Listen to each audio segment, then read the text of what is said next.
Mesdames et messieurs, bonjour à toutes et à tous, j'espère que vous allez bien. Bienvenue dans cette grande preview du tournoi Destination 2026. On va parler en long, en large et en travers des 6 équipes et on fera, je ferai mes pronostics à la fin, évidemment. Le but, c'est pas de savoir les pronostics, mais plus de parler des équipes, de leurs faiblesses, de leurs points forts, de tout ce qui les concerne. D'abord, un mot général sur ce 6 nations est quelque chose de très important à prendre en compte qui, à mon sens, va peser dans les débats, dans les matchs. C'est qu'on arrive sur les 1 an d'anniversaire des nouvelles règles aériennes, donc la fin des escortes que vous devez connaître. Donc, est-ce que ça va vouloir dire qu'on va avoir un perfectionnement des systèmes de jeu aérien, un perfectionnement des stratégies? On sait que les troisièmes lignes déplacées sur l'aile pour faire des chandelles croisées, c'est très utilisé. Est-ce que ça va être encore le cas? Est-ce que le fait que la France prenne, on dirait, le virage uniquement depuis la tournée d'automne, mais que sur ce 6 nations, il y ait vraiment des sélections qui soient dirigées vers l'importance de ce jeu aérien, ne pas prendre Penaud, avoir Atisogbe, Arfeuil, Grandien Canang, tous ces joueurs-là. Est-ce que ça veut dire ça? Donc ça, c'est quelque chose de général à observer. Est-ce que le jeu aérien va être vraiment au paroxysme depuis ces nouvelles règles? Et puis évidemment, ensuite, il y a quelque chose d'assez important, ça va être à surveiller aussi les rucks. Vous allez me dire: «Ah oui, l'Irlande avec les rucks, évidemment qu'il va la surveiller». Non, mais pas que pour l'Irlande, parce que de ce qu'on a compris sur les directives des patrons de l'arbitrage, c'est que on veut absolument une fluidification des rucks. Pas de gêne sur le neuf, pas de hors-jeu. On sait que la France, c'est un peu, la panade sur ça. C'est l'équipe la plus pénalisée, disait Fabien Galtier, sur ce secteur de jeu. Donc il y a énormément de choses qu'on va devoir prendre en compte dans l'analyse de tout ça, et ça va être donc les rucks et le jeu aérien. Avant de commencer la vidéo, évidemment, restez l'introduction. Pensez à vous abonner, pensez à vous abonner. Pour moi, ça m'aide énormément. Je sais que vous aimez bien ces vidéos un peu longues où on détaille des choses sur les équipes. Vous avez bien aimé la vidéo sur, par exemple, le débrief de la liste de Fabien Galtier des 42 joueurs. On en parlera à nouveau un petit peu sur cette vidéo. Mais voilà, évidemment, on va en parler en long, en large et en travers. Donc, pensez à vous abonner, à me donner votre avis en commentaire, à me donner vos pronostics en commentaire. Et puis si vous l'écoutez en podcast, vous pouvez aussi essayer de bien noter le podcast, la cuillère, pour que je me développe et que je devienne 100% financièrement indépendant. Et puis une autre chose aussi, je vais travailler avec le 6 Nations sur, sur ce tournoi Destination pour la fantasy, et dans les négociations, j'ai réussi à obtenir un truc incroyable. Donc si vous aimez les fantaisies, les jeux où tu prends des joueurs de plusieurs équipes pour essayer de faire l'équipe la plus forte, on le fait chaque semaine sur la grande mêlée en top 14. Si vous aimez ça, j'ai réussi à obtenir quelque chose d'incroyable. J'ai ma ligue officielle sur le fantasy, et le gagnant de cette ligue, donc ce sera pas moi, même si je suis extrêmement fort à la fantasy, en témoigne mon score à la grande mêlée, mais le gagnant de la ligue fantasy Gauthier Baudin prendra 150 € de bons d'achat sur la boutique du 6 Nations. Donc tu peux avoir des maillots, des ballons, des t-shirts, tout ce qu'il y a, tout le merch du 6 Nations et des équipes du 6 Nations, plus un maillot. Donc vous pouvez avoir 2 maillots littéralement. 150 €, tu peux acheter un maillot et un autre truc en plus, mais vous pouvez avoir des récompenses de fou. Le lien évidemment pour aller en fantasy est dans la bio de la vidéo ou du podcast. Et en attendant, on commence cette vidéo. Et on va commencer par le Pays de Galles, évidemment. On fera la France, l'Angleterre, l'Irlande à la fin. Donc si vous voulez aller voir ça directement, vous pouvez, il y a les timecodes. Mais si vous voulez rester avec moi sur le Pays de Galles, on est parti. Alors qu'est-ce qu'on va attendre de ce Pays de Galles cette année? Je sais pas. En fait, quand on voit la délivrance qui a été une simple victoire arrachée en fin de match face au Japon, à l'Autumn Nation Series l'automne dernier, tu te dis que la route va être quand même très très longue, surtout avec toutes les tensions qui sont liées à la disparition d'une franchise. Alors c'est probablement les Ospreys, donc il y a plein de tensions extérieures qui fait que ça se répercute sur l'équipe. Évidemment, il y a tout le contexte extérieur. J'ai sorti une très très longue vidéo il y a 1 an ou 2 pour vous expliquer pourquoi le Pays de Galles était vraiment pas bon en ce moment et pourquoi ils étaient autant dans la panade financièrement. Mais qu'est-ce qu'on va dire d'eux? Déjà, ils peuvent se construire un paquet d'avant plutôt sympa. Quand on regarde, je vous mets la liste évidemment, mais je pense qu'en construisant un paquet d'avant avec Smith à gauche, Nicky Smith, Dewey qui est capitaine en l'absence de Jack Morgan. Ensuite, on a Archie Griffin à droite qui a un pilier intéressant de basse. Deuxième latte que j'aime beaucoup avec Daffy Jenkins et Adam Bird qui a une seconde jeunesse à Montpellier. Je trouve que ce 5 devant là est pas mal. Après, pour ce qui est du banc, c'est autre chose, mais sur ce 5 de départ, c'est pas mal. Après, pour la troisième ligne, c'est vrai que Jack Morgan manque parce qu'on va probablement déplacer Wainwright en 6. En 7, ce sera probablement Oli Cracknell ou Alex Mann, probablement. Et en 8, non, ce sera peut-être Mann en 7, et je m'étais noté Plumtree ou Cracknell en 8. Bon, c'est vrai que la troisième, il n'est pas incroyable. Il manque Faletao. En plus, c'est un peu pénible. Mais sur ce paquet d'avant là, ça va. C'est pas le paquet d'avant du siècle, bien évidemment, mais bon, voilà. On met Tonoas Williams en 9 qui est, peut-être, à mon sens, le meilleur joueur du groupe. Il a une forme incroyable avec Gloucester, même si cette saison, il est quand même un petit peu plus calme que l'année dernière, par exemple. En 10, j'imagine que ça va être, soit Costello, soit Edwards en fonction de l'équipe que tu as en face, du jeu que tu veux mettre en place, de la stratégie du nouveau sélectionneur. Et on l'a déjà un petit peu vu sur la tournée d'automne, mais voilà. Au centre, bah, je trouve que c'est un point faible. Tu vas sans doute associer Ben Thomas ou Joe Hawkins, en 12 avec, Watkins, même si j'aime beaucoup Joe Hawkins, on n'entend pas trop parler parce qu'il a pas vraiment l'occasion de jouer à très, très haut niveau, mais c'est un joueur super intéressant. Puis après le triangle arrière, il y a une triple possibilité à l'aile gauche qui, je pense, va être Grady, Mee ou Adams. Je pense que ce sera Murray à l'arrière. Après, ça dépend de la stratégie du nouveau sélectionneur gallois. Ou alors, c'est Louis Rhys-Zammit à l'arrière.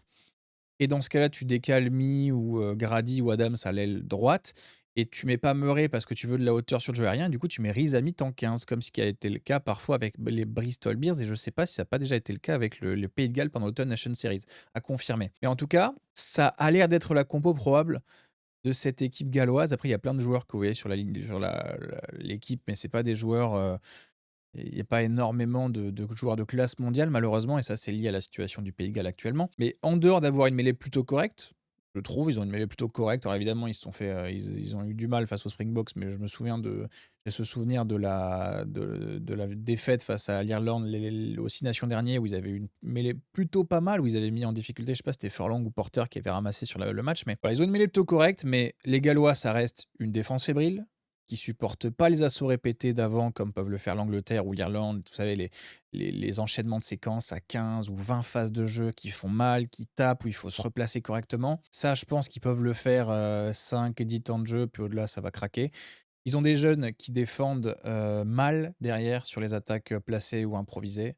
Des joueurs plutôt offensifs qu'ils ont, donc défensivement, c'est un peu chaud. Ils sont les plus mauvais du secteur aérien. Ils n'ont pas de joueurs world class sous les ballons aériens. Ça, malheureusement, c'est un fait. Et pour couronner le tout, leur attaque repose principalement sur des exploits personnels quand l'équipe en face a un niveau de jeu supérieur. Ce qui fait qu'ils n'arrivent pas à construire des choses. Et soit c'est l'adversaire qui fait des fautes et qui leur permet d'aller dans les 22 mètres adverses et de se créer des occasions, soit magie. Une percée de Rizamit, une bonne action, je sais pas, de Ben Thomas ou ce genre de choses-là. Donc, perso, je vais pas attendre grand-chose cette équipe galloise sur ce 6 nations, malheureusement, même s'ils reçoivent à 3 reprises. Vous le voyez sur le calendrier des 6 nations, ils vont recevoir la France, l'Écosse et l'Italie. Ils vont se déplacer en Angleterre et en Irlande, qui sont sans doute les deux pires déplacements possibles si tu exclus la France. Donc en soi, pour moi, il ne faut pas en attendre grand-chose, sauf sur ce dernier match face à l'Italie, qui serait quand même un bel accomplissement de s'imposer face aux Italiens à la J5. Ce serait peut-être leur seule chance de ne pas avoir une cuillère de bois. Je vais quand même mentionner rapidement le joueur à suivre. Je vais en faire un pour chaque équipe, un joueur à suivre, basé sur plusieurs critères. Là, j'ai choisi le critère de l'offensif, et c'est bien évidemment Louis Rhys-Zammit. Alors vous allez me dire, oui, mais on le connaît, c'est pas vraiment une surprise. Alors je vais pas faire le hipster sur tous les, les joueurs à suivre, vous inquiétez pas. Mais là, Louis Rhys-Zammit, j'ai trouvé que, en regardant jouer avec les Bristol Bears, il a une technique de course qui était déjà pas mal, mais qui est phénoménale. Il a une capacité d'accélération qui est encore plus folle qu'il avait avant, et il a surtout une attitude au contact qui est beaucoup plus rude que ce qu'il pouvait avoir auparavant. On pense notamment à la coupe du monde 2023, ce genre de choses-là. Et dans sa, il a un meilleur jeu au pied aussi, même si c'est pas le meilleur, et en 15, bon, il a pas la qualité d'un jeu au pied genre Thomas Ramos ou autre. Mais pour moi, ça va être le joueur à suivre parce que, quitte à ce que le Pays de Galles fasse une cuillère de bois, autant regarder ce qu'ils peuvent produire offensivement. Et je trouve que Louis Rhys-Zammit, dans cette logique où face à plus fort, tu vas avoir une attaque qui repose principalement sur des exploits individuels, je trouve que c'est celui qui a le plus de chances de créer ces exploits individuels. Voilà. Ensuite, on va aller sur... qu'est-ce qu'on va se faire? Ensuite, on va se faire l'Écosse. L'Écosse, alors, c'est pas un ordre, c'est pas le classement final, hein, vous inquiétez pas, c'est juste l'ordre que j'ai pensé, donc c'est pas le classement final, vous inquiétez pas. L'Écosse, alors qu'est-ce qu'il faut dire de cette équipe d'Écosse avant ce tournoi de destination? Qui sont bien meilleurs sur le jeu aérien. Ils sont vraiment très très bien meilleurs. Ils ont une superbe organisation autour des jeux offensifs, des jeux au pied offensifs contestables. Et ça, c'est grâce à juste me changer les visuels que j'ai devant les yeux et que vous avez déjà devant vos yeux.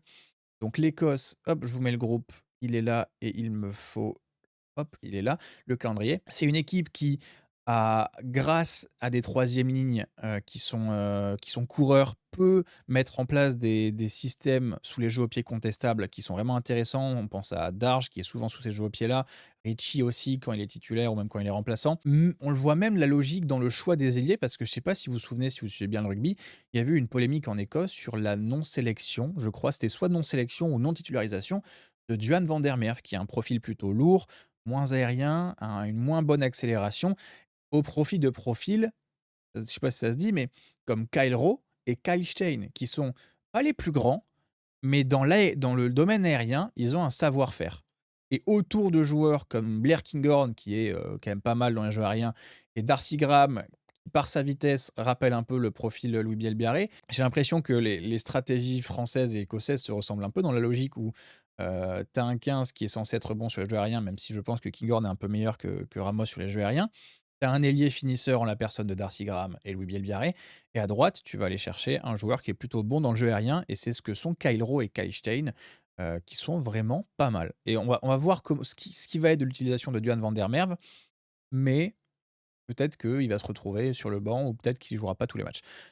Autre chose à noter, c'est qu'ils ont une organisation défensive qui est plutôt bonne. Et je trouve qu'ils sont pas mal améliorés depuis un an et demi. Alors évidemment, ils gagnent pas tous les matchs, etc. Mais je trouvais que c'était plutôt pas mal. Ils ont quand même des profils plus légers devant pour favoriser la mobilité, ça c'est intéressant aussi. J'ai cité tout à l'heure Ricci, Fagerson, Dempsey, c'est des joueurs qui, en dépit d'être extrêmement puissants, bougent pas mal. Gregor Brown, que je commence à adorer justement dans ce registre de mobilité défensive, de charge de travail. Il peut enchaîner 2, 3 rugs d'affilée, il se relève rapidement, c'est un joueur super intéressant. Cummings aussi, pareil, c'est un joueur, c'est un lion, donc évidemment, vous comprenez pourquoi il est là. Ils ont rappelé Johnny Gray aussi. Je ne sais pas trop dans quelle stratégie, peut-être dans l'expérience de la touche, parce qu'ils ont un 5 de devant qui est pour moi la grosse interrogation. On va en parler dans l'analyse du groupe dans 2 minutes. Mais à voir ce que ça va donner là. Ensuite, autre chose à noter qui est le gros point négatif, c'est que le problème de l'Écosse, c'est que les matchs durent 80 minutes. On l'a vu sur l'Autumn Nation Series, défaite contre les All Blacks avec un banc néo-zélandais, il les tue. Et cette défaite face à l'Argentine, où tu te dis comment ils font pour perdre le match. Comment ils font pour perdre le match. Ils mènent, je crois, c'est 15 ou 20 points d'avance. Je crois qu'ils ont 3 marques d'avance. Et ils laissent les Argentins revenir dans le match. Et tu te dis, non, mais ils ont vraiment un problème de maîtrise du match. Et ça, c'est le problème de l'Écosse. Ça a été la même chose sur le Six Nations l'année dernière, je ne sais pas si vous vous souvenez. Une fois que dans leur tête, ils ont le bonus offensif qui marque 4 essais, etc., ils se laissent aller. C'est assez effarant. Et ça, c'est aussi un des problèmes du bonus offensif avec 4 essais marqués que j'exècre. Parce que je considère que le 3 essais d'écart, dans une logique où aujourd'hui World Rugby se dit waouh, il faut absolument qu'on ait plus de jeux offensifs, qu'il y ait du suspense à tous les matchs. C'est le plus gros contre-pied possible à cette logique d'avoir un bonus offensif à 4 essais marqués. C'est ce qu'ont les Anglais, mais c'est les seuls à les avoir. Parce que l'URC est à 3 essais d'écart de mémoire, le Super Rugby est à 3 essais d'écart, le Top 14 est à 3 essais d'écart. C'est les seuls à faire ça, les Anglais. Donc je ne sais pas il faudrait réfléchir à abandonner ça.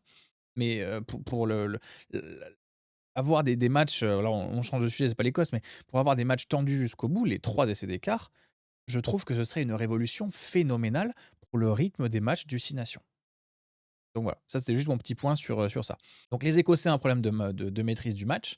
Quand ils savent qu'ils ont gagné, ouais, quand ils pensent qu'ils ont gagné, on va dire, parce que la plupart du temps ils se font avoir à la fin, mais ils arrêtent de jouer, ils subissent, ils rendent le ballon, ils montent plus sur les jeux au pied. C'est vraiment très, très, interrogatif, on va dire. Et pourtant, en fait, c'est ultra paradoxal parce qu'il y a cet énorme point faible écossais qui revient chaque année, et cetera. Et pourtant, ils sont sur une année écossaise où c'est plutôt pas mal. Je parle en termes de club, c'est-à-dire que Glasgow est énorme et ça se voit au niveau du groupe. Si vous avez pris le temps de compter rapidement, on est à 19 joueurs des Warriors sur les 40 joueurs sélectionnés contre seulement 9 d'Édimbourg. Ils sont pas Édimbourg qui est pas exceptionnel cette saison, donc ils ont pris que les essentiels d'Édimbourg, donc c'est-à-dire évidemment que tu as Ray et Showman pour la première ligne. Ils ont pris Ashman au talon. Sur les talons, on va y revenir tout à l'heure, mais il y a une petite interrogation. Je crois qu'ils ont appelé Hiddleston, qui était un très très bon talon de Glasgow. Donc peut-être qu'on est à 20 d'ailleurs, je ne l'ai pas mis à jour. Ils ont pris Grant Gilchrist, qui est voilà, un très bon deuxième ligne. Ils ont pris Bradbury, qui est capitaine à Édimbourg. Ils ont pris Freddy Douglas, je vais y arriver, qui est un jeune prospect intéressant d'Édimbourg. Liam McConnell, que je vais être honnête, je ne connais pas. On a Darcy Graham à l'aile et Duhan van der Merwe à l'aile. Voilà, ils ont pris les éléments essentiels. Donc on va parler du groupe maintenant. Pour moi, voilà, on va revenir sur ce point faible qui est le 5 de devant. Que ce soit en première ligne ou en deuxième ligne, pour moi, c'est court. Alors évidemment que tu as les Fagerson, Schoman, Cummings, Gilchrist, c'est correct. Mais derrière ça, je trouve qu'il n'y a personne de classe mondiale ou alors qui tient son rang. Ils n'ont pas un banc sur ce secteur-là qui est très très bon. Ça reste ma principale interrogation dans l'analyse de cette équipe, c'est que pour moi c'est le point faible. Et même si la compo de départ va être intéressante, on sait qu'aujourd'hui le rugby ça se joue pas qu'à 15, ça se joue pas qu'à 23, ça se joue à 28 ou 30. Et sur ce domaine-là, l'Écosse est pas bonne. Et pourtant, vous allez voir que je mets l'Écosse assez haut dans mes pronostics. Je pense qu'ils peuvent faire quelque chose d'intéressant. Mais ça se joue évidemment entre eux et l'Irlande, mais j'espère que l'Écosse va résoudre ce problème. Peut-être pas le 5 de devant, mais ce problème d'efficacité sur 80 minutes. Parce que s'ils arrivent à résoudre ça et que le 5 de devant tient, on peut avoir une destination extrêmement correcte. Ensuite, on va passer à la troisième ligne. C'est la fête, là, comparé au 5 de devant. Darge, Brown, Dempsey, Fagerson, Ritchie, Bradbury, qui sont des joueurs géniaux. Gregor Brown, que je viens de citer, mais que je trouve génial voilà, dans l'apport défensif. Voilà, il a une activité folle. Bayliss, qui est pas mal aussi. Ils ont vraiment une troisième ligne, l'Écosse, qui est impressionnante. Et j'ai hâte de voir les choix que va faire le sélectionneur écossais dont j'ai oublié le nom, mais dont je me rappelle qu'il y a une. Comment il s'appelle? Ça va me frustrer. Il s'appelle. Je sais pas, je l'ai pas.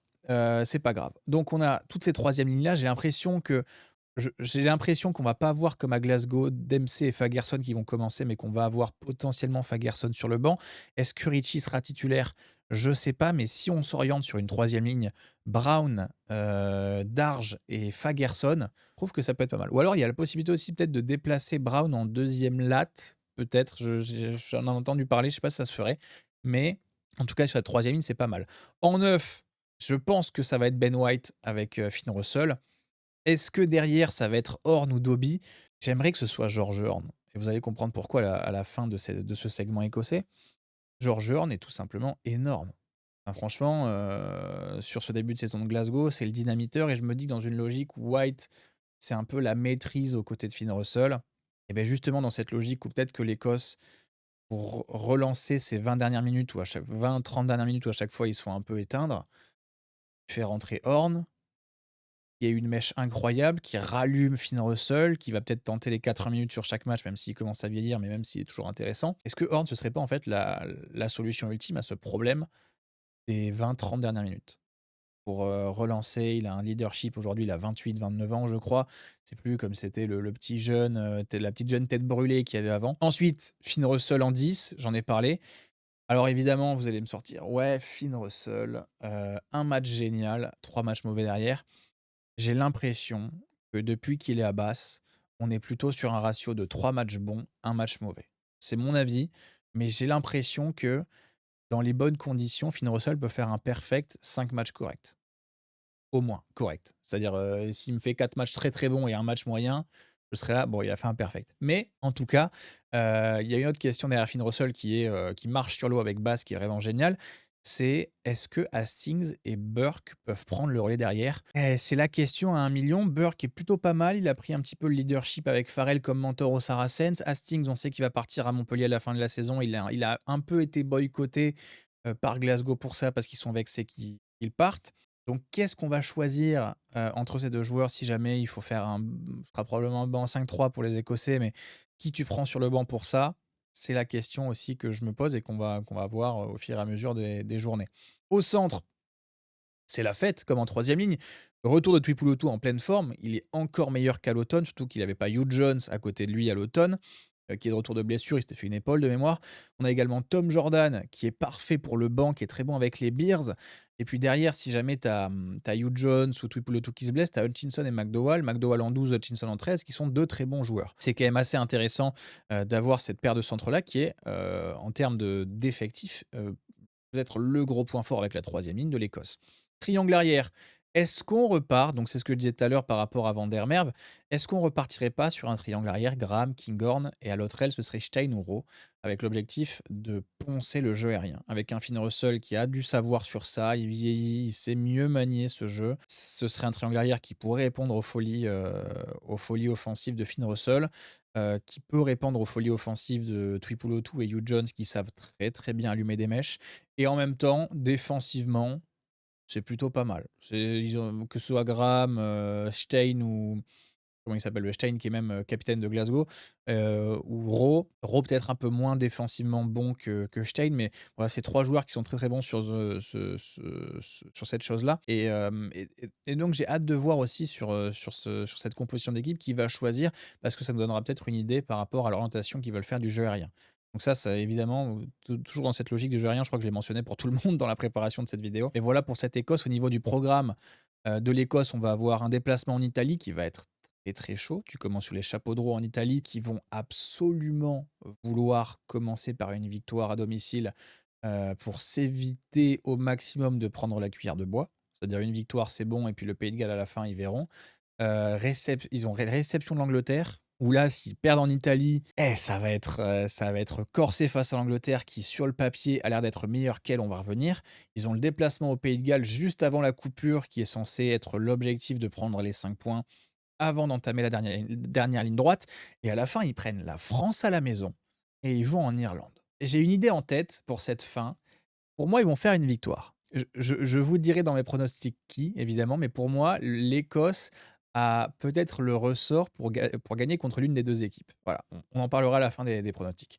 Et puis, enfin, je l'ai mentionné dans la vidéo, mon joueur à suivre, c'est évidemment George Horn dans cette logique de résoudre le problème des 20-30 dernières minutes. Au-delà du joueur exceptionnel qu'il est, pour moi, il a le potentiel d'être le moteur qui relance, enfin, pas le moteur, mais d'être les 5 litres d'essence, quand tu es sur la réserve, qui va relancer ton moteur et te permettre d'arriver à la maison. Si c'est George Horn qui arrive à faire ça, eh ben, écoutez, je serai très heureux, mais en tout cas, c'est mon joueur à surveiller dans cette logique-là, de résoudre le problème des 20-30 dernières minutes de l'Écosse qui sont vraiment pas bonnes. Ensuite, on passe à l'Italie. Alors l'Italie, c'est un peu comme les Blues au rugby, c'est est-ce que c'est leur année? Un peu comme l'Écosse aussi d'ailleurs, c'est est-ce que c'est pas leur année? Alors vous avez tous entendu la déclaration de, comment il s'appelle, de Rassi Erasmus, sélectionneur des Springboks, qui dit que l'Italie va faire une très grande année en 6 nations. Je crois qu'il dit qu'ils vont finir deuxième ou troisième. Enfin, voilà, le bullshit un petit peu erasmusien qu'on connaît. Alors qu'est-ce qu'on va dire de cette équipe d'Italie? Évidemment, qu'il se base sur la préparation du Six Nations avec 2 performances qui sont pour moi intéressantes.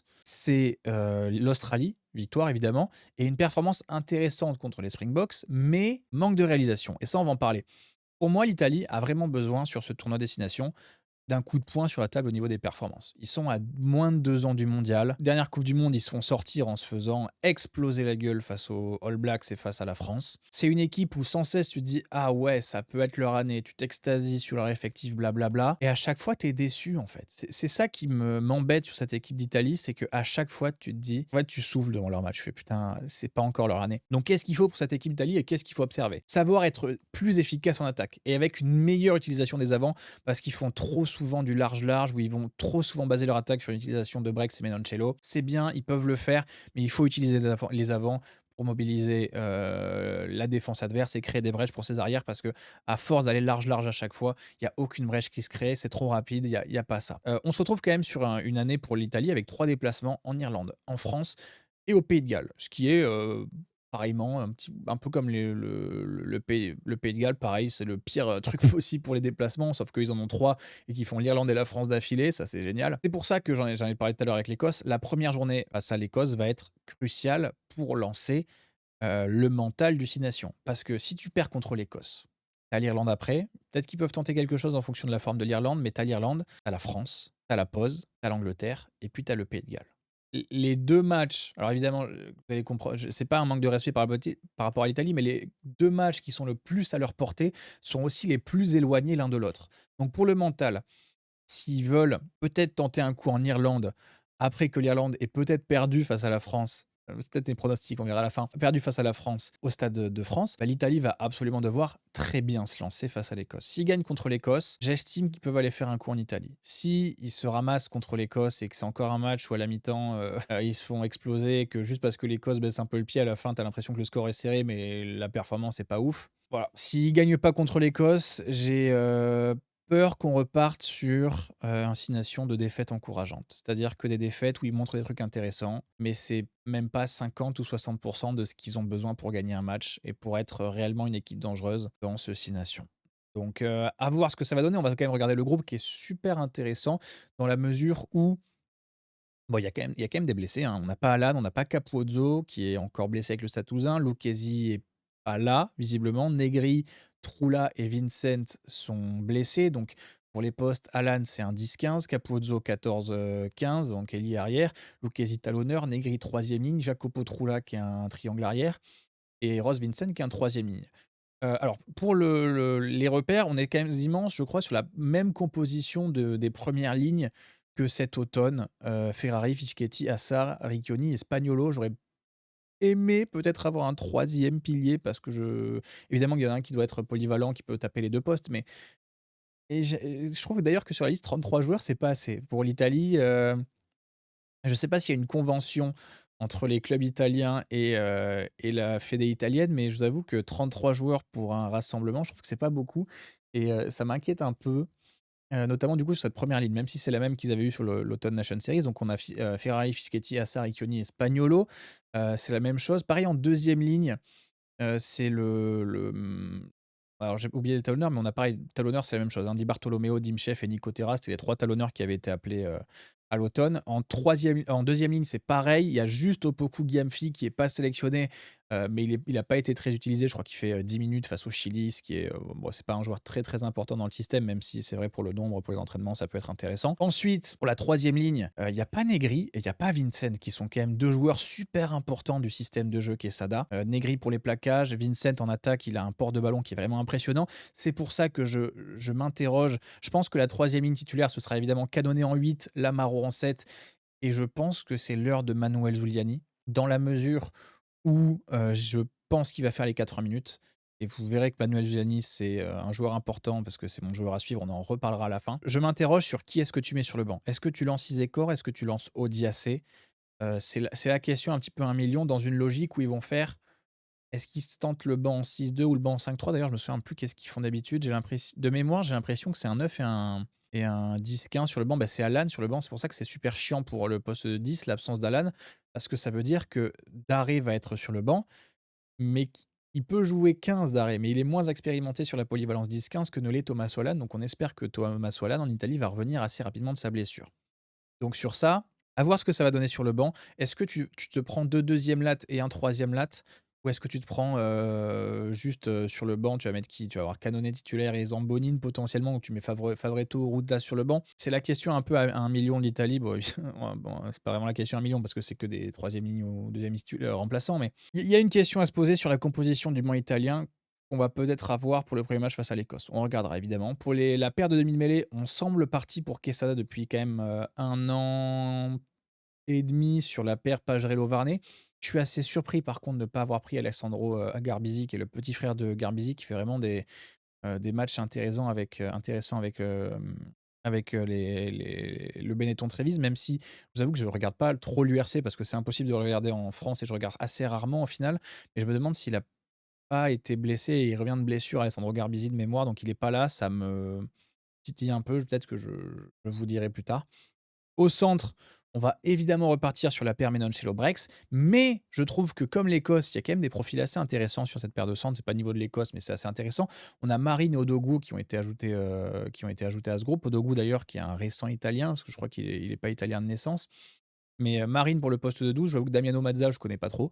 Mais Odogu qui est un 13 assez puissant, un peu dans le style Brex, mais beaucoup plus épais, vraiment frigo américain épais, qui est vraiment, qui peut peut-être seconder Brex. J'ai hâte de voir ce qu'il peut donner après je sais pas s'il tient 80 minutes du niveau international de goût, je vous avoue que là, je pense pas. Triangle arrière avec une interrogation en 15 parce que Capozzo est pas là, donc qu'est-ce que tu fais? Est-ce que tu mets Matt Gallagher, en 15? Est-ce que tu mets Lainaf donc que tu déplaces de l'aile à 15, mais ça voudrait dire qu'il manquerait un ailier, donc est-ce que tu lances Todaro dans le grand bain à 19 ans?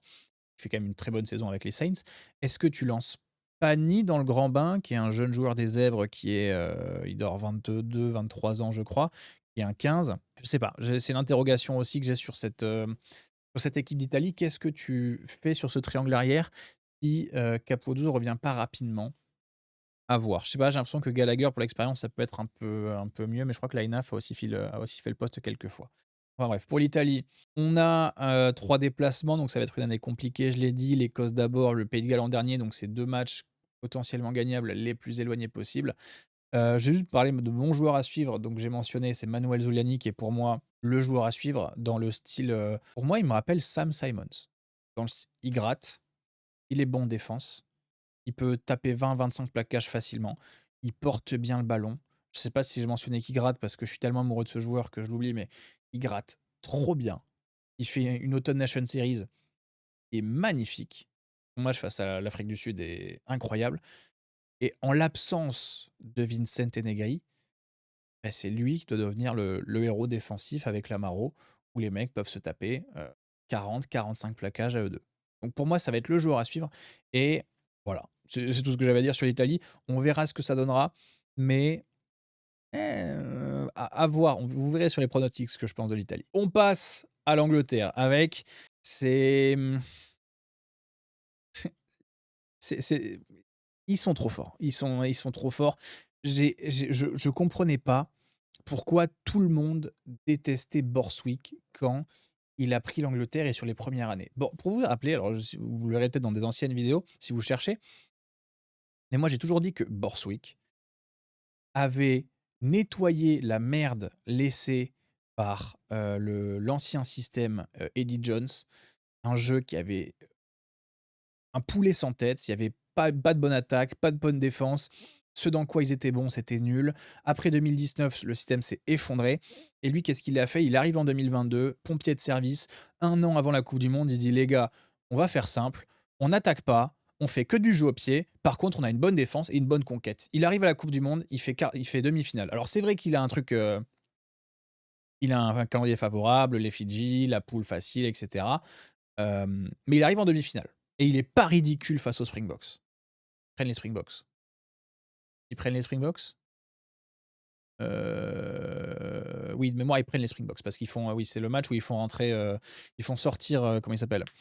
Le 10, ils font rentrer Pollard à la 30e et ils font sortir le 10 dont j'ai oublié le nom, qui est plutôt, de style offensif, les Springboks. Donc oui, je me souviens. Mais ils ont un système de jeu qui lui permettent de les porter jusqu'en demi-finale et pour moi, Borswick en ça a été génial. Après, il y a l'après coupe du monde qui est plus dur parce qu'il faut totalement changer, hem pas de fusil d'épaule, mais de système de jeu. Il faut vraiment enterrer le système Eddie Jones tout en manageant les joueurs pour les incorporer au système que veut mettre en place Borswick. Et quand on regarde, ça a mis 2 ans à se produire. Et quand on regarde l'année dernière ce que fait l'Angleterre, bah, tu dis: «Ils jouent moche». Ouais, mais c'est l'Angleterre. Tu peux pas t'attendre à ce que les Anglais jouent beau. C'est l'Angleterre. Les Anglais, c'est une conquête forte, des jeux aériens qui sont forts et des joueurs qui sont casse-couilles. C'est des joueurs qui sont casse-couilles, qui sont chiants à jouer, qui te ralentissent les rucks, qui te font des gros plaquages à retardement style Plisson. Alors pas des retardements à trucs, mais des plaquages qui te marquent, ce genre de choses-là. Et l'Angleterre, honnêtement, enfin, je suis content que cette équipe, anglaise soit de retour parce que ça veut dire qu'on a enfin le retour des crunchs qui marquent. Là, je pense qu'il y a personne qui peut me regarder dans les yeux et me dire: «Mais c'est sûr à 100 que la France gagne contre l'Angleterre la dernière journée». Parce que cette équipe d'Angleterre inspire à nouveau la crainte. Elle est chiante à jouer, donc tu as pas envie de la jouer et peut-être que tu as l'impression que c'est du non-rugby, mais c'est une équipe d'anglaise que moi, j'aime regarder parce que c'est une équipe à nouveau chiante et j'attendrai jamais, au grand jamais de l'Angleterre qu'elle me fasse des grandes envolées lyriques style French Flair. Voilà, ça c'était juste le petit état d'âme que j'ai sur cette équipe d'Angleterre avec je suis content que Underhill et Ford soient de retour en grâce. Surtout George Ford, qui c'est un 10 sur lequel on a tellement craché. C'est un 10 sur lequel on a tellement craché, même moi des fois je me disais: «Mais il est nul». On se souvient de son match affreux face à la Nouvelle-Zélande l'année dernière, ou la Nouvelle-Zélande, il y a 1 an ou 2 ans, je crois 2024, un truc comme ça, où il manque, une pénalité ou un drop, enfin il se foire complètement, l'Angleterre perd, tout le monde lui tombe dessus, les pundits là en Angleterre le fracassent et je suis content de voir que ce qu'il a pas réussi face à cette Nouvelle-Zélande là, il ait réussi à l'établir, à le réussir et on l'a vu sur évidemment, le match face à All Blacks sur l'Autumn Nation Series, il a été génial. Il a été génial, George Ford. Donc c'est pour ça que je suis content parce que George Ford incarne un petit peu cette anglaise, pas fantasque, mais chiante et précise. Et donc sur ça, voilà. Évidemment, comme Ford est de retour, il faut parler du jeu aérien parce que Ford est un très bon, j'allais dire joueur au pied, mais tapeur de jeu au pied.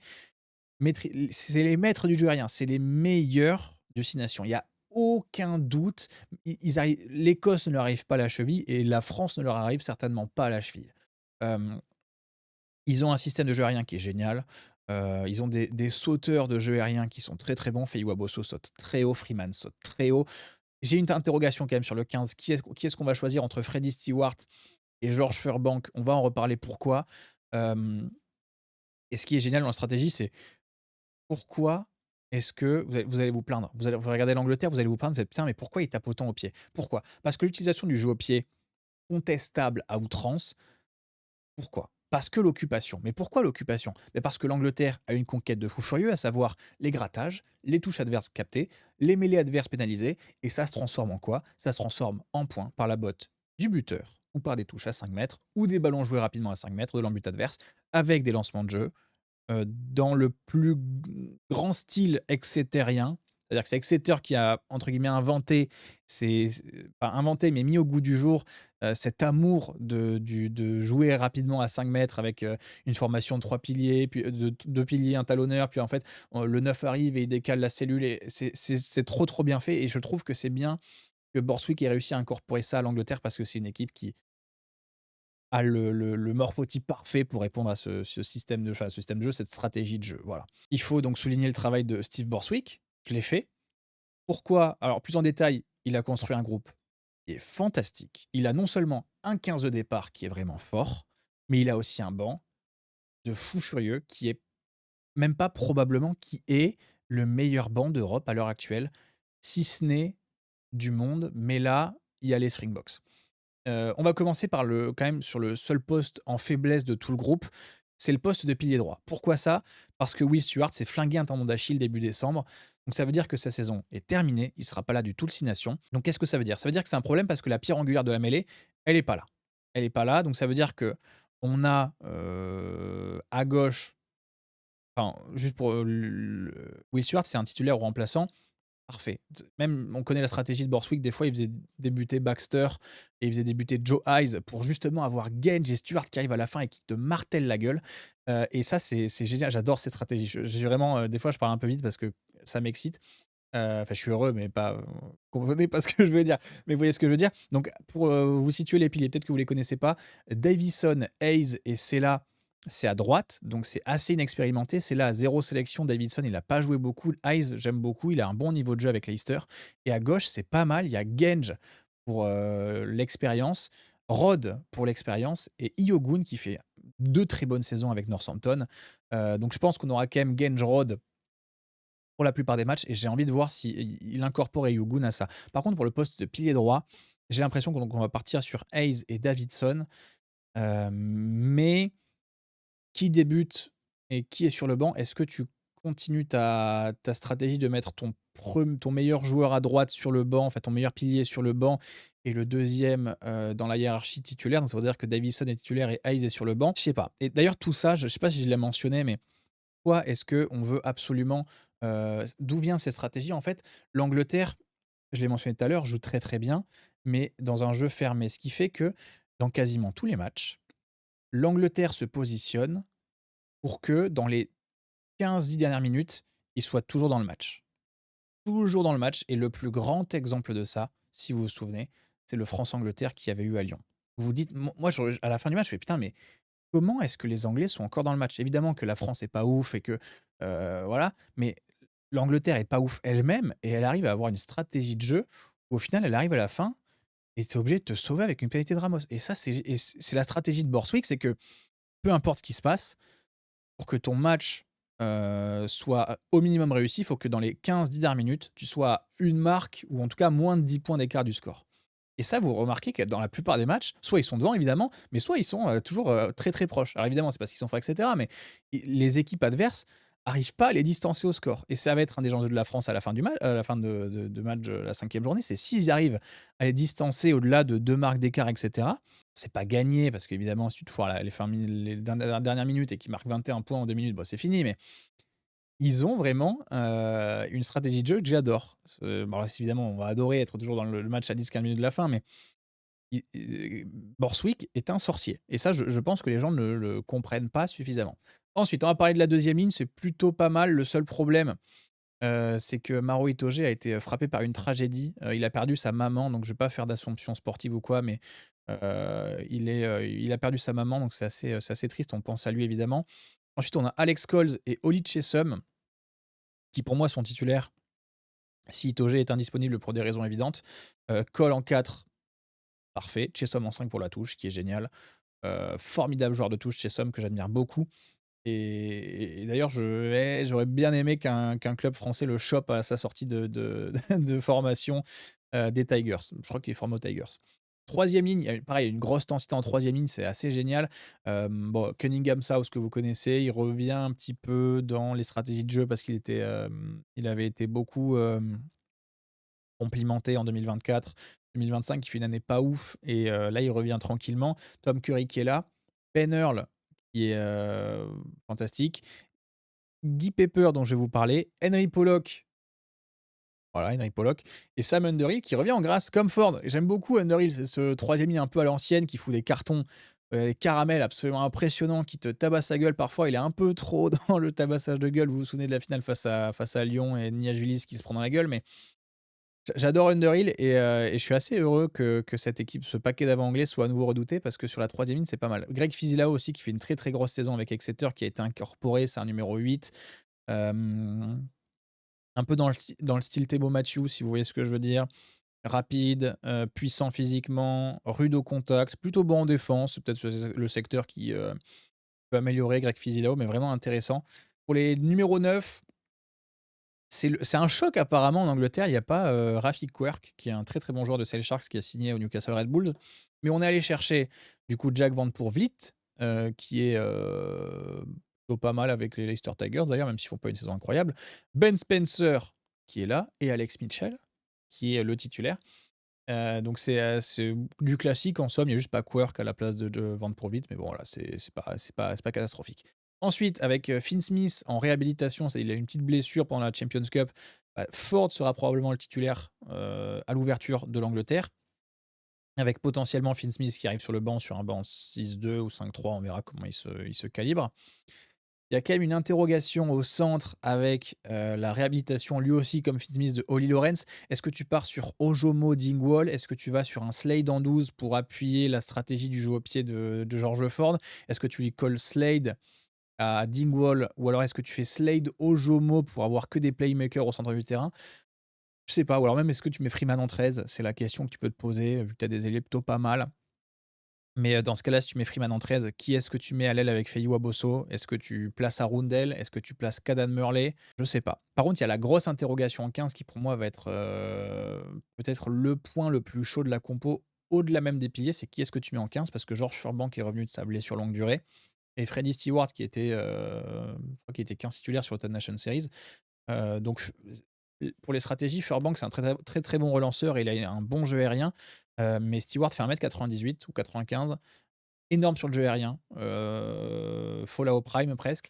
Mais par contre, les relances sont lentes. Et ça, dans la stratégie d'occupation de l'Angleterre, c'est peut-être pas la meilleure configuration. Donc, à voir ce que ça va être entre Furbank et Stewart. J'ai l'impression que comme on est au 1 an des jeux au pied, de ce que je vous ai parlé, etc., on va peut-être privilégier le jeu aérien de Freddie Stewart, mais à voir. Donc voilà, juste une petite mention des blessés. Donc Baxter aussi, que vous connaissez peut-être, qui était du coup est titulaire au poste de gaucher, est en réhabilitation. Donc peut-être qu'on va avoir à un moment donné Iogun qui va disparaître dans une liste pour laisser rentrer Finn Baxter qui serait de retour de blessure. Ben Curry en troisième latte qui va peut-être remplacer Greg Fizilao. On a Ollie Lorenz dont j'ai parlé qui remplacera probablement Atkinson que vous voyez en haut des centres. Roebuck à l'aile qui remplacera probablement Cadan Murley et Roebuck dans le jeu aérien, il peut être vraiment super important, très, très bon joueur. Aérien, vous l'avez pas vu à Toulouse parce qu'ils avaient fait tourner, mais c'est un joueur phénoménal dans le jeu aérien que j'ai appris à aimer sur la dernière année avec les Sale Sharks et ensuite Finn Smith dont j'ai déjà parlé. Donc cette équipe d'Angleterre, on verra sur les pronostics où est-ce que je la place. Mais ce que j'en ai parlé un petit peu, mais mon joueur à suivre, là par contre je le fais hipster, je vous branche sur Guy Pepper. Guy Pepper, numéro 6.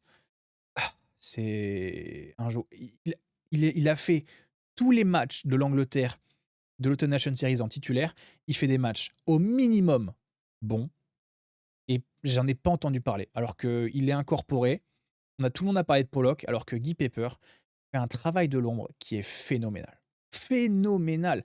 C'est un joueur qui peut arriver sur 30-35 plaquages facilement. Il a déjà fait quand il était à Newcastle. Là, il est arrivé à Bath. Il a commencé à vraiment découvrir le très très haut niveau de la première chip. Il est entré dans une nouvelle ère, enfin dans une nouvelle transe ou je sais pas quoi. Enfin, il est dans une nouvelle dimension. Et branchez-vous Guy Pepper, parce que dans le jeu de l'ombre un peu crossesque, on va dire, c'est vraiment le joueur anglais qui me rappelle le plus François Cross. C'est-à-dire que tu le vois, c'est pas lui qui va te faire comme Pollock, la percée de 40 mètres, jeu au pied par-dessus, etc. Mais alors, c'est un joueur pour qui manque un plaquage. Il faut vraiment que tu envoies un bus. C'est vraiment impressionnant, Guy Pepper, dans la qualité du plaquage, même dans la technique. Il a toujours ce. En plus, comme il est extrêmement vif, il est jeune, il sait toujours très très bien se placer. Et sur ça, j'ai hâte de voir s'il continue Borswick à le mettre titulaire, parce que c'est un joueur qui peut énormément apporter dans la stratégie de conquête, dans les rucks, dans la défense. Et si il continue, ben, regardez-le, il porte le numéro 6, il aura probablement un bandeau. De toute façon, vous le voyez sur la photo que vous avez à gauche. Voilà pour l'Angleterre. On va passer sur allez, on va parler en Irlande. On va aller en Irlande. Déjà, c'est un peu la merde pour les blessures. Désolé, je suis un peu vulgaire, mais quand je vais vous dire la situation, c'est vraiment la merde. Franchement, on est sur. Alors, on a fait le comptage en stream hier. Laissez-moi juste me brancher sur les calendriers et les effectifs que je les ai sous les yeux, que vous avez sous les yeux maintenant aussi. On est sur pas moins de 17 blessés ou joueurs indisponibles, avec Mac Hansen qui s'est fait blessure au pied, saison terminée. Osborne et Paul qui va revenir à la mi-nation peut-être, donc Jamie Osborne. Andrew Porter, mollet. Paddy McCarthy, pied. Donc Porter et McCarthy, c'est les deux plus hauts dans les hiérarchies des piliers gauche. Jack Boyle, qui est un pilier, je me souviens plus, gauche ou droite, mais en tout cas, il est pas disponible. Nash, triangle arrière, qui est pas là. Bolton, je crois que c'est un pilier. Jimmy O'Brien, triangle arrière, qui est pas là. Jordan Larmour, qui est pas là. Thomas Hearn, qui est un deuxième, troisième ligne, qui est pas là. Ryan Baird, qui est un deuxième, troisième ligne, qui est pas là. Baird, qui est souvent sur le banc au titulaire. Robbie Henshaw, le 12, qui est pas là. Keenan, il s'est pété le pouce sur la première journée du stage de l'Irlande au Portugal. Ensuite, on a Aki qui s'est pris 4 semaines, qui va manquer les 3 premiers matchs du Six Nations, plus le match du Connacht ce week-end. On a aussi Balogun, Furlong, Osborne et Bilham qui sont probablement absents face à la France. Donc Furlong et Bilham qui sont les deux premiers piliers droits dans la hiérarchie des piliers droits.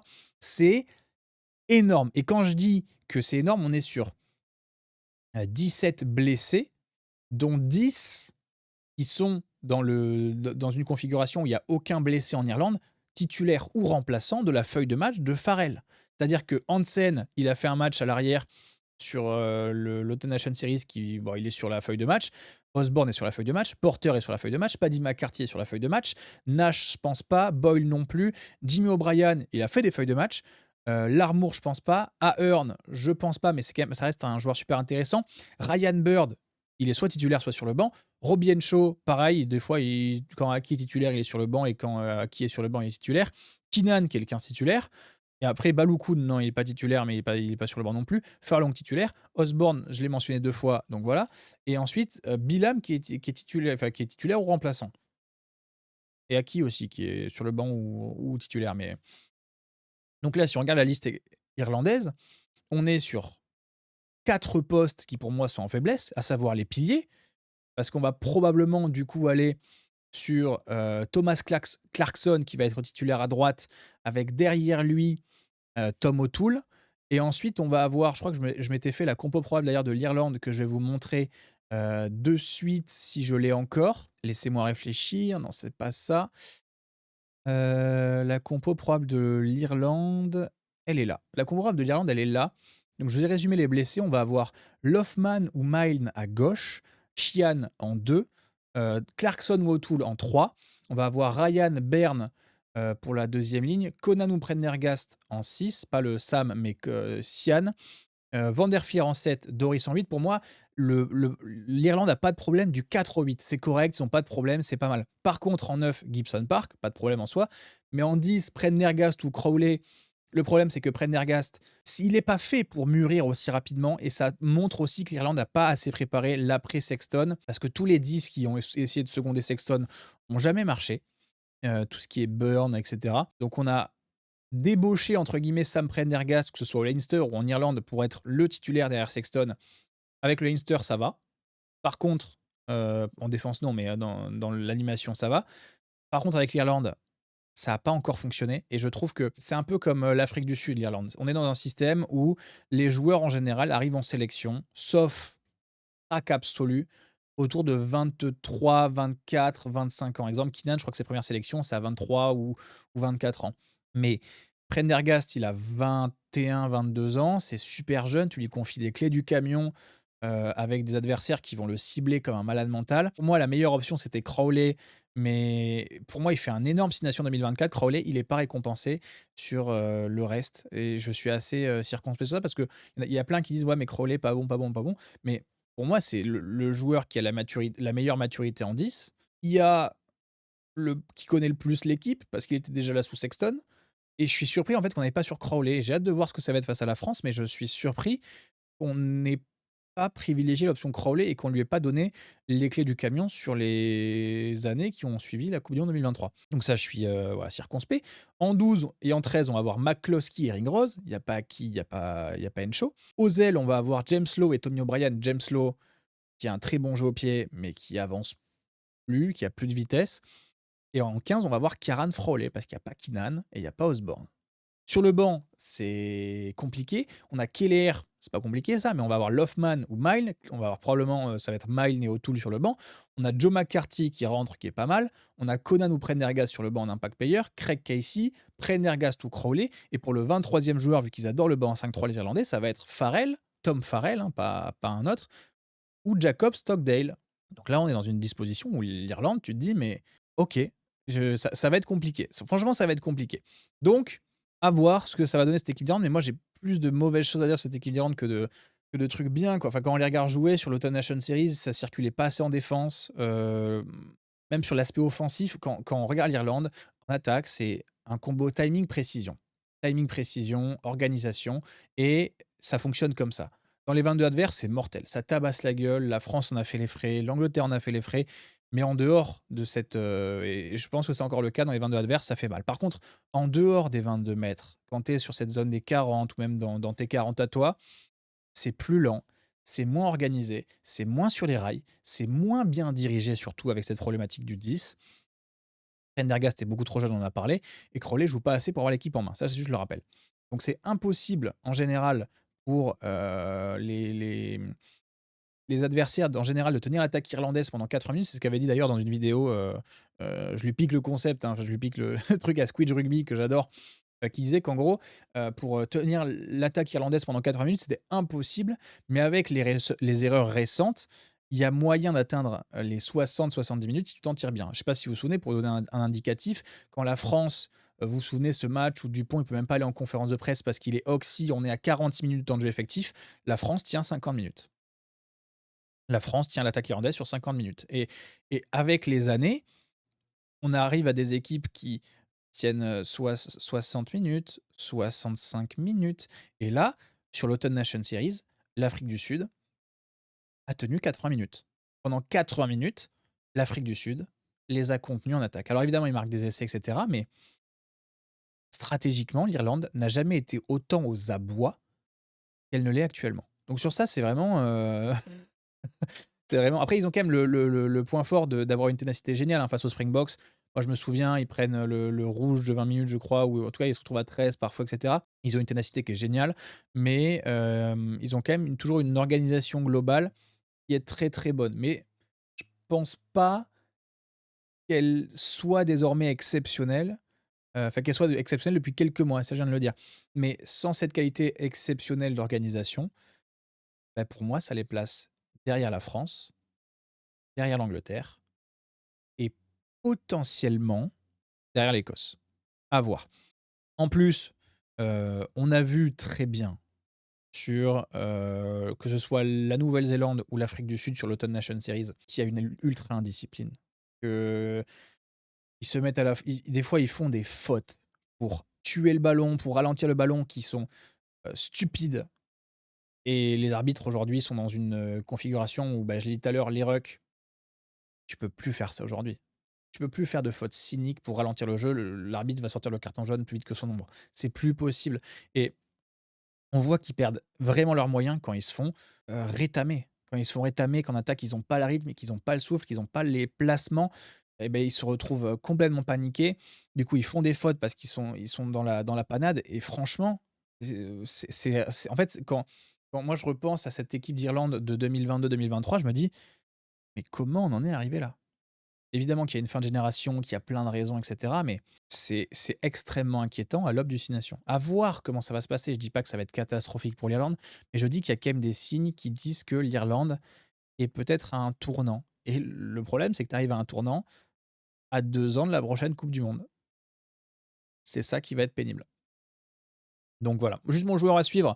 Là, j'ai pas fait du dans le hipsterisme, hein, je suis allé sur Dan Sheehan qui pour moi, et un plaisir à voir jouer. Franchement, ce talonneur est une bénédiction. C'est pour l'Écosse, pour l'Irlande, c'est une bénédiction. C'est un joueur qui a du leadership, c'est un joueur qui a du chien, qui lance très bien en touche, qui est très, très chiant au plaquage. Il a toutes les qualités, je ne sais pas s'il a des défauts. Franchement, je ne sais pas s'il a des défauts, peut-être, bah, il bute pas, voilà. Peut-être que c'est son seul défaut à Dan Sheehan parce que même en défense, il est mort de faim, en attaque, il est chiant à plaquer. Il a tout. Il a tout ce joueur et pour moi, c'est vraiment peut-être le joueur avec Doris qui peut, mentalement, un peu à la manière de Horn de Horn pour l'Écosse, qui peut, initier quelque chose, un réveil dans cette équipe d'Irlande. Mais en tout cas, à voir. À voir pour cette équipe d'Irlande et je suis assez inquiet. Ensuite, on va voir, bon, la France. Je pense qu'on va commencer par cette déclaration que on a tous lu, si vous aimez le 15 de France, de Fabien Galtier qui dit alors je sais plus exactement comment il formule, mais c'est un peu on va essayer de changer la création. Je vais essayer de trouver la phrase exacte, Fabien Galtier création, parce qu'elle est assez intéressante dans l'état d'esprit que veut avoir, Fabien Galtier. Il parle d'une évolution vers la création et moi dans ce registre-là, avec tout ce que j'ai fait, toute la vidéo que j'ai faite sur l'analyse, de la liste du 15 de France la semaine dernière que vous pouvez aller regarder, je vous la mets, là je crois que c'est là. Je le mets dans une fiche.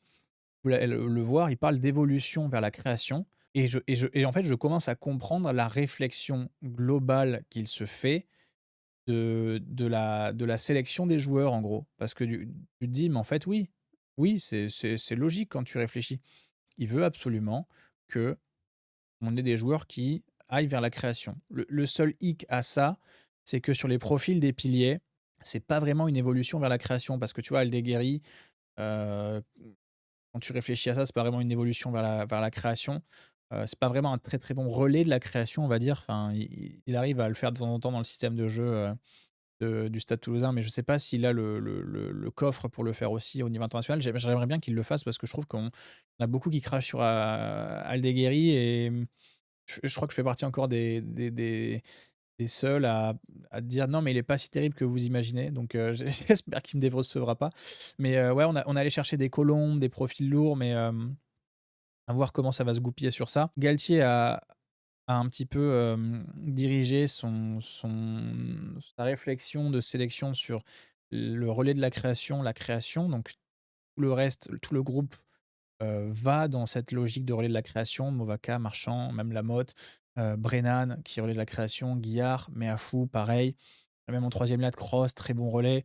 Vous avez vu la liste des joueurs protégés, la liste des joueurs, là, je vous mets la liste des joueurs protégés d'ailleurs là, pour que vous voyez, qui part et qui reste sur ce week-end. Ça va probablement être les 28 joueurs qui seront, dans le Stade de France. Mais pareil, là, il y a que des joueurs qui sont des relais de la création. Jelon, pareil, Djegou, pareil. En 3e Latnouchi, pareil, Olivon, pareil, Dupont-Serein, j'en parle pas, mais vous voyez ce que je veux dire? Jalibert, évidemment, Jalibert, c'est important. Les centres, pareil, les arrières, pareil, c'est pas des joueurs, qui se limitent. Mais là, si on va sur, franchement, on peut ouvrir la je sais pas si alors je me souviens plus si c'est extrêmement né si c'est tout le temps négatif, mais si tu ouvres la boîte de Pandore de la création du 15 de France et que tu réfléchis ta sélection autour de ce facteur, ça peut être génial. Franchement, ça peut être génial, une équipe de France qui crée et qui a du French flair, ça peut être, absolument exceptionnel. Après, il y a quand même 3 autres facteurs d'importance selon moi, ça va être, l'importance de l'adaptation parfaite des systèmes de jeu en fonction des équipes que tu as en face. Ça, j'en ai parlé un peu plus longtemps, dans la vidéo de l'analyse de l'équipe de France. Je vous invite vraiment à aller la regarder parce que ça complète totalement ce que je dis sur l'équipe de France là. L'importance des réceptions aériennes défensives et des stratégies autour des réceptions aériennes défensives que tu ne te retrouves pas, dans ton troisième rideau avec personne derrière Thomas Ramos pour récupérer un éventuel rebond. L'importance aussi du coaching au bon moment, pour les moments importants et ça, c'est aussi ce que je reprends Squidge parce que je l'avais pensé à ce moment-là, face à l'Afrique du Sud et il l'avait dit dans une vidéo. Je me dis: «Putain, mais oui, je pensais la même chose», sur l'importance du coaching au bon moment. Genre pas uniquement coacher parce que c'est la 50e et ça, on l'a vu face à l'Afrique du Sud où au final, tu fais rentrer tes avants un peu en bombe squad à la 50e, je sais plus quelle minute exactement, mais c'est pas un moment important du match. C'est pas un moment où tu te retrouves, dans une situation, impérative que tu dois gagner, que ce soit en défense ou en attaque. C'est juste parce que tu les fais rentrer parce que ouais, bon vas-y. Alors que tu vois, dans la stratégie de Rassi Erasmus, ah, il fait sortir, Boanventer à la 30e face à la France parce que il faut absolument que je me souviens plus exactement de la stratégie exacte, mais il fait rentrer voilà ça. Ensuite, il fait rentrer d'abord un pilier parce que l'autre est déjà sorti et cetera. Il fait rentrer le talonneur, mais il le fait rentrer ensuite. Enfin, il y a vraiment il y a eu un armement du coaching où je me dis: «Putain, si Galtier, arrive à réfléchir ses coachings pour qu'ils soient vraiment parfaits, au bon moment, dans la bonne action, tu fais rentrer tes piliers droits, enfin tes piliers gauche et droit frais, au moment où tu te retrouves dans une mêlée offensive à 5 mètres de l'embut et les Irlandais ont pas fait leur changement, que tu te retrouves sur des cramés contre des frais et ça fait la différence. Pareil, si tu te retrouves avec, je sais pas, des 3e lignes qui font la différence au bon moment et il y a plein de possibilités avec les changements, mais si ça arrive, c'est génial, c'est génial. Donc voilà. Pour l'équipe de France, bon le groupe, je l'ai, il s'est remodifié, donc on a Colombe qui est arrivé. Qu'est-ce qu'on a ensuite? On a eu Brennan qui est arrivé aussi. Il y a eu quelques changements par-ci par-là avec les quelques blessures qu'il y a eu. Donc voilà. Il y a aussi l'impact, bon je me répète, hein, par rapport à ce que je dis sur la vidéo, allez vraiment la voir, mais le poste de pilier droit va être crucial. Après, le fait que tu commences par l'Irlande et le Pays de Galles, l'Irlande qui va être à poil et le Pays de Galles qui va faire peut-être une marche de plus après l'Irlande, ce qui va être intéressant pour, mettre en confiance Montagne et potentiellement, je sais pas qui c'est qui sera derrière, Aldeguerri, Colombe ou même Priso, mais pour mettre en confiance, je trouve que c'est le bon chemin pour les piliers. Après, tu as l'Italie, je trouve que ça fait une pente qui est assez rectiligne et qui est assez intéressante pour ça. Voilà. Juste mon joueur à suivre pour l'équipe de France, ben, je reprends les mots de Fabien Galtier. Dans la- l'importance de la création et du relais de la création, qui d'autre que Mathieu Jalibert. Évidemment, Dupont, vous allez me dire, ouais, mais Dupont crée, crée, crée, oui. Ouais, mais Mathieu Jalibert, moi, je vous jure, dans mon cerveau, en train de me dire, si tu arrives à combiner le meilleur de Dupont avec le meilleur de Jalibert dans une stratégie de créer, et c'est bingo. Mais c'est bingo. Ouais, Keane, bingo, tu gagnes le panier garni, c'est génial, quoi. C'est parfait. Alors, sur ceci Nation, la seule interrogation que je me fais, c'est est-ce que c'est pas trop tard? Est-ce que le faire à moins de 2 ans de la Coupe du Monde, c'est pas trop tard? Et évidemment que le meilleur moment pour le faire, bah, ça aurait été, direct sur le 6 Nations 2024, mais le deuxième meilleur moment après le 6 Nations 2024, bah, c'est maintenant parce que voilà. Mais je trouve que c'est intéressant que Galtier ait évolué sa façon de penser parce que je me dis que si l'équipe de France arrive à incorporer, à la fois l'importance de la création et aussi l'importance de l'adaptation des systèmes de jeu pour parer à tous les systèmes de jeu adverses, s'ils arrivent à faire ça en 1 nations, ça va vraiment être intéressant. Voilà. C'est tout ce que j'ai à dire sur les les 6 équipes. Voilà, c'est tout ce que j'ai à dire sur les 6 équipes. Putain, on a duré 1 heure, je pensais qu'on ferait une demi heure. et voilà, on va juste, je vais vous parler des pronostics. Des pronostics pourquoi? Bah, bon, évidemment, on finit sur les pronostics à la fin du match et le classement final que je vous fais alors j'ai pas fait de visuel pour ça. Je vous dirai vous l'entendrez évidemment, ouais, peut-être que je vous ferai un visuel, allez. Peut-être un visuel, peut-être pas avec les points probables, mais en tout cas le visuel que j'ai enfin le classement que j'ai en tête. D'abord pour les pronos de la J1, alors je vois la France, l'Écosse et l'Angleterre gagner. Pourquoi la France contre l'Irlande? Parce que je me dis que si cette équipe de France-là perd contre cette équipe d'Irlande-là, merde. Mais je le dis assez vulgairement encore, mais putain, merde, fait chier. Parce que franchement, évidemment, il va y avoir la pression, premier match, ça joue un jeudi soir, c'est bizarre, et cetera.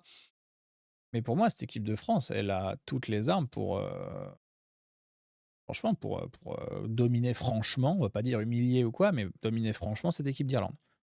Ensuite, l'Écosse qui va battre l'Italie, là, franchement, scénario, ce serait un scénario génial que l'Italie gagne contre l'Écosse, mais je sais pas, j'ai beaucoup trop d'interrogations sur cette équipe d'Italie et j'ai moins d'interrogations concernant l'équipe d'Écosse même par rapport à ce que j'ai dit, enfin, malgré ce que j'ai dit sur les points faibles de l'Écosse, à savoir le 5 de devant, la gestion des matchs, ces 80 minutes, mais je trouve que ce sera une bonne épreuve pour l'Écosse pour savoir si ils ont commencé à résoudre ce problème. Mais je vois quand même l'Écosse gagner. Et ensuite l'Angleterre pour le Pays de Galles, bon là, il y a pas énormément de suspense. Pour la J2, alors là, je vois l'Irlande gagner contre l'Italie dans une logique où avant l'Italie a gagné contre l'Écosse, si vous voyez ce que je veux dire. Par contre, si l'Italie gagne contre l'Écosse, je retourne peut-être ma veste et je dis peut-être que l'Italie va gagner contre, va peut-être aller faire un coup en Irlande qui sera peut-être un peu sonné en fonction du score face à la France. Ensuite, l'Écosse-Angleterre, je vais pas vous mentir, si cette vidéo sort un jeudi soir, elle devait sortir hier soir. Parce que j'ai pas réussi à me décider qui gagne entre l'Écosse et l'Angleterre. Je suis allé finalement sur l'Angleterre parce que c'est eux qui ont le plus de maîtrise du match dans leur stratégie où ils arrivent constamment à la fin du match à être dans le match et avec un banc qui est beaucoup plus fort que celui de l'Écosse. Je me dis que l'Angleterre a toutes les armes pour le faire. Mais c'est vrai que c'est chiant que l'Écosse ne gagne pas à domicile contre l'Angleterre dans la Calcutta Cup. Ça m'embête un peu de faire ce pronostic. Mais voilà, le troisième pronostic, bon, l'équipe de France qui va gagner au Pays de Galles. Euh, Faut pas se voir trop beau non plus, parce que ça reste une équipe du Pays de Galles qui a quand même, voilà, quelques restes. Mais il faut absolument gagner parce qu'après, troisième journée, tu as la France qui reçoit l'Italie et je pense que la France va faire le travail contre l'Italie. À voir en fonction encore du chemin de l'Italie, parce que si l'Italie gagne contre l'Écosse, puis va gagner contre l'Irlande, on va arriver encore une fois dans un match où on va se dire non mais l'Italie est énorme, ouah, c'est fou, c'est un danger, etc. Et je vois quand même l'équipe de France gagner contre l'Italie. L'Écosse allait gagner au Pays de Galles, potentiellement en revanche de la défaite contre l'Angleterre. Et l'Angleterre gagner contre l'Irlande, là aussi, je pense qu'il n'y a pas de débat. Le seul débat, ce sera est-ce que l'Angleterre prendra le bonus offensif ou pas. J4 avec l'Irlande qui va gagner contre le Pays de Galles. Il n'y a pas trop de suspense, pardon, même si évidemment le Pays de Galles, voilà, mais tu dis que l'Irlande, je sais pas ce que je veux dire, mais si même l'Irlande est quand même un peu moins bonne, tu dis quand même qu'elle a les armes pour battre le Pays de Galles. La France allait gagner en Écosse. Là, c'est chaud aussi comme pronostic. Franchement, les matchs de l'Écosse à domicile sur ce 6 nations sont assez chiants à pronostiquer. Mais je vois quand même la France allait gagner là-bas et l'Angleterre allait gagner en Italie. Mais le France-Écosse, et je parierais pas ma maison dessus quand même. Et puis pour la J5, alors là, il y a une surprise. Ouais, il y a une surprise. Il y a une surprise, à savoir la victoire de l'Écosse en Irlande. Écoutez, alors je fais partie de ceux qui ont été victimes à de nombreuses reprises de ce qu'on appelle l'écosisme, à savoir c'est l'année de l'Écosse, ils vont finir troisième devant l'Irlande. Ça fait quand même quelques fois que j'en suis victime, et là je me dis que c'est l'année ou jamais. C'est l'année ou jamais, l'Irlande n'a jamais été aussi faible, et malgré les points faibles que j'ai cités de l'Écosse n'a jamais été aussi prête à faire ce coup-là. D'autant que si l'Écosse se fait battre par la France à domicile, il va y avoir un espèce de ouah, de toute façon, match à l'extérieur, on est obligé d'aller finir bien. Et je me dis que peut-être qu'ils ont les armes pour le faire. Le Pays de Galles perd contre l'Italie à domicile, là aussi c'est un peu chaud, je parierais pas ma maison dessus, mais je vois bien l'Italie, dans une logique où ils se sont fait rouler sur la gueule, par les autres nations, encore dans un scénario où ils perdent, tous leurs matchs, et cetera. Aller quand même sauver l'honneur au Pays de Galles et ensuite France-Angleterre, heu, oui, alors oui, ouais, oui, je pense que la France va faire le grand chelem. je pense. Mais alors ce match France-Angleterre, j'en salive déjà. Je pense que l'Angleterre ne perdra pas de loin, mais alors si la France fait le grand chelem, je trouve que c'est l'année parfaite et si en plus au-delà de ça, au-delà du grand chelem, dans le jeu, on est vraiment dans une ode à la création, banco, banco, voilà. Voilà mes pronostics. Merci d'avoir regardé cette vidéo jusqu'au bout.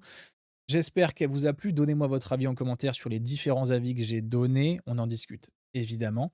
Je vous rappelle pour le fantasy, si vous voulez vous inscrire, dans le lien qui est dans la description pour jouer et tenter de gagner 150 € de bon d'achat plus un maillot de votre choix, donc la France, l'Irlande, l'Angleterre, l'Écosse, Pays de Galles, l'Italie, tout ça, vous avez un maillot. Voilà, il faut juste que vous jouiez au jeu et si vous êtes le premier à la fin, ce qui en soi pas extrêmement compliqué si vous suivez mes commentaires d'énormes experts et cetera. Non mais je rigole évidemment, mais si vous suivez et que vous terminez premier, vous avez d'énormes cadeaux. Donc voilà, c'est tout ce que j'ai à dire sur Ceci Nation. J'espère que vous en profiterez autant que moi. Je vous invite à me suivre si ce n'est pas déjà le cas, et puis bonne journée à tous.